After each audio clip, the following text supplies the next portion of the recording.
Itong si Magnolia coach L.A. Tenorio ay hindi pa tapos dito sa pagbabalasa ng kanyang lineup.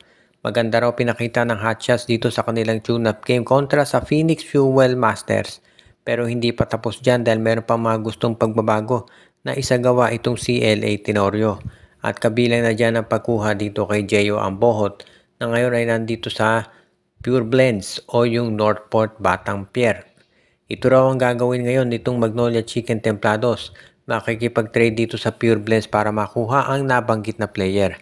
Interesado raw itong si Coach L.A. Tenorio na siguraduhin na yung mga players niya na magiging talagang sabihin nating mga top acquisitions at mabibigyan sila ng kanilang kinakailangan na pagpapalakas ng roster. Gusto siguraduhin din ni Coach L.A. Tenorio na hindi sila magkakaroon ng issue pagdating dito sa pag-acquire ng mga top talents. Lalo na at alam naman natin na gusto ng Magnolia talaga na manalo na ng kampyonato.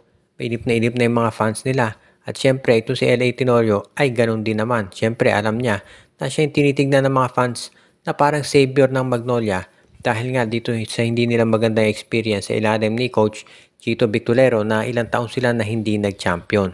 Kaya ngayon pagkuha kay Jeyo Ambohot, isa yan doon sa mga steps dahil si Ambohot ay 29 years old lamang at ito may height na 6'8". Meron pa tong 3-point shot. So sabi nga nila yung potential nito ay sky is the limit. Kinakailangan lamang ay mabigyan to ng playing time ni Coach L.A. Tenorio at ng kumpiyansa at sigurado na susunod na dyan yung magiging magandang performance nito. Kaya naman magiging isa dito sa mga tinatawag natin na susi dito sa Magnolia Chicken Templados yung pagkuha nila dito kay Jeyo Ambohot. At nandyan naman si Russell Escoto at isang second round draft pick na pwede nilang ibigay na kapalit. Nabanggit na player. Ngayon naman, dito sa issue ng PBA, alam natin na gustong gawin ng PBA ang lahat para mapanatili yung interest ng mga fans at isa na nga dyan itong 4-point shot. Ang tanong ay mananatili ba o hindi itong 4-point shot dito sa PBA?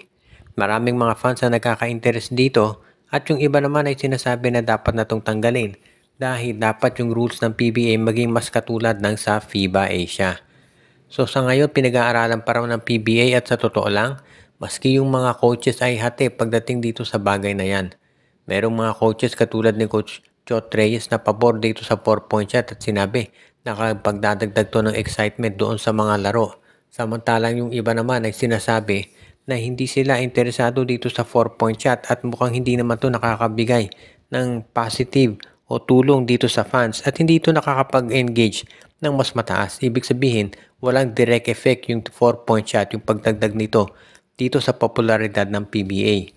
So sa ngayon yan ang pinag-aaralang mabuti ng mga fans kung sakasakali na ito ay totoo.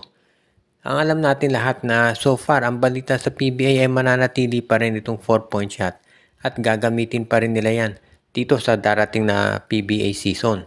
As it is, alam natin, maganda yan para doon sa mga teams actually dahil kung meron kang lamang, for example na 4 points yung kalaban mo, pwede mong itabla basta maka 4-point shot ka, hindi na imposible.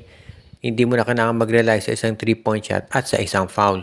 Kaya nga yan ang magiging maganda ngayon para dito sa PBA.